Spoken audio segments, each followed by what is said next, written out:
ามในบ้านนักข่าวไปทั้งนี้ปะที่ไม่ได้ซื้อปะโอ้ขอบใจขอบใจ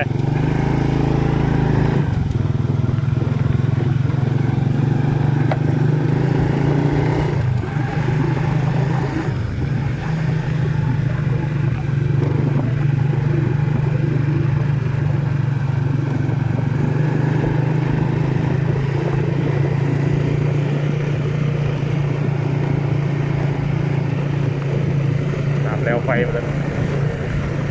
ไฟตรงนั้น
ไปมา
ขี่สื่อเนี่ย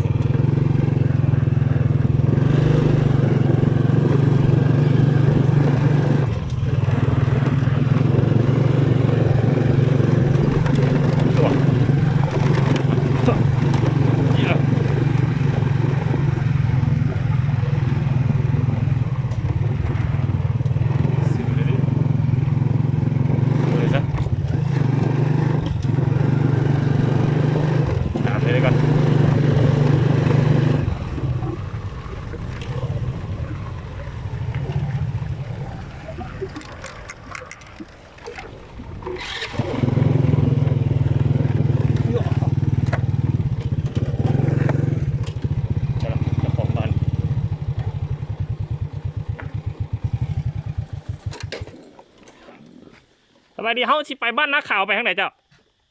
นักข่าว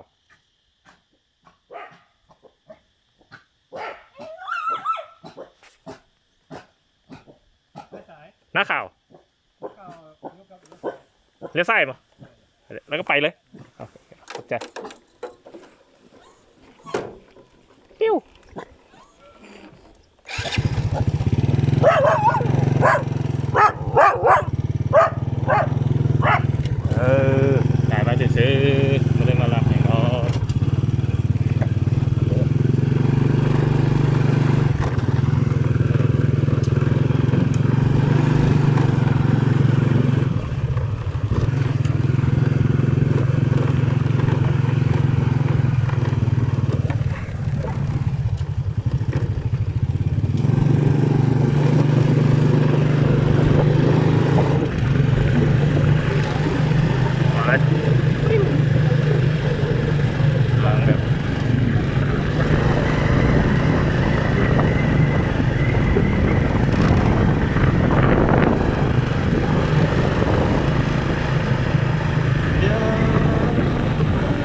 ดีเขาที่ไปบ้านนักข่าวไปทางไหนเจ้า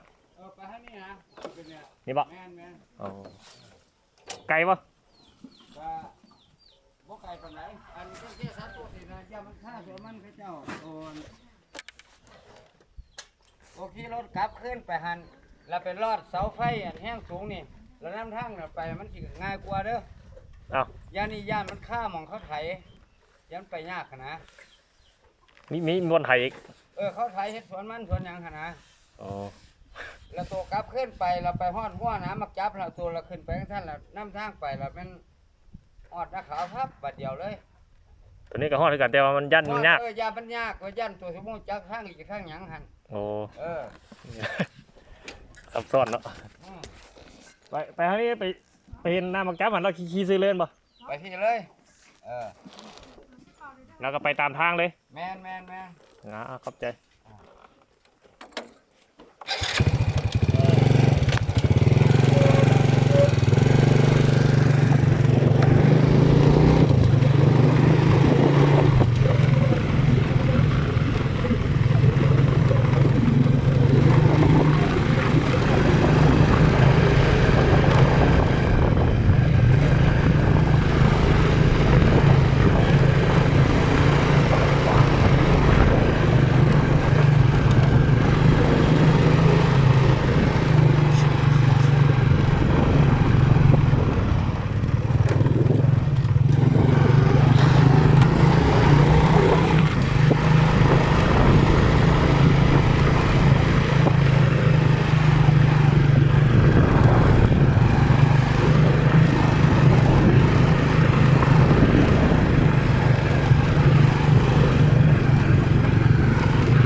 ขอถามเนี่ยบ้านนักข่าวไปทางนี้บ่ขี่ซื่อๆเล่นบ่โอ้โอเคขอบใจ